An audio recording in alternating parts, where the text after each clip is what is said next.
سلام، امیدوارم که حالتون خوب باشه. خوش اومدیم به اولین جلسه از آموزش مجازی سیاه قلم. خب ما موقع کار کردن باید 30 تا 40 برگه کاغذ سفید از زیر دستمون باشه.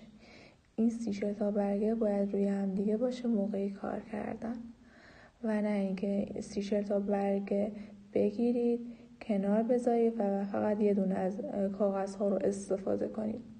تمام کاغذ هایی که دارید زیر گیره باشه، ولی اون کاغذی که دارید روش کار میکنید نباید زیر گیره قرار بگیره، باید بیرون از گیره باشه، برای اینکه موقع کار کردن این کاغذ جا به جا میشه و میچرخه اینجوری.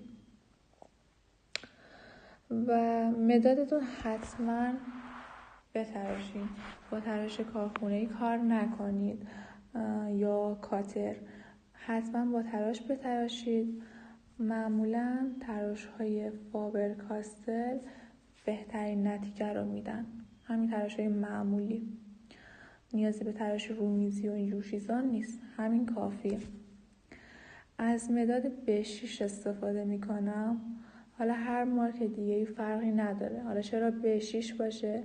چون در آینده ما از زغال و مداد کنته استفاده میکنیم که تیرگیشون سیاه خالصه و داره تیرگی های متفاوتی نیستن و از کف دریا استفاده نمی کنم برای اینکه بخوام تونالیته ایجاد کنم یا تیرگی رو کم رنگ کنم. من میخوام با همین یه دونه مداد تمام سایه ها رو براتون ایجاد کنم، نه با هیچ وسیله دیگه ای. مسئله بعدی اینه که سعی کنید به میزتون خیلی نزدیک بشید، کاملا نزدیک بشید به میز، بچسبین و حتما موقع کار کردن کل دستتون رو روی سطح کاغذ قرار بدین، یعنی اینجوری. آرنج روی میز، تمام قسمت‌های دست روی سطح کاغذ قرار میگیره.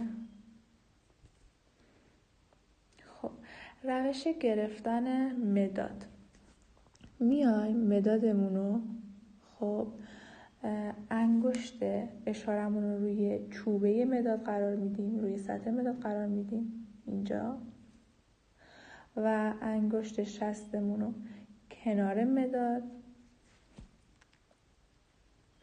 و بقیه انگشت ها هم اون سمت مداد قرار میگیره اینجوری. و یه نکته‌ای رو که باید بهتون بگم اینه که ته مدادتون باید از کنار انگشت کوچیکتون زده باشه بیرون، نباید مدادتون رو اینجوری بگیرین که وسط دست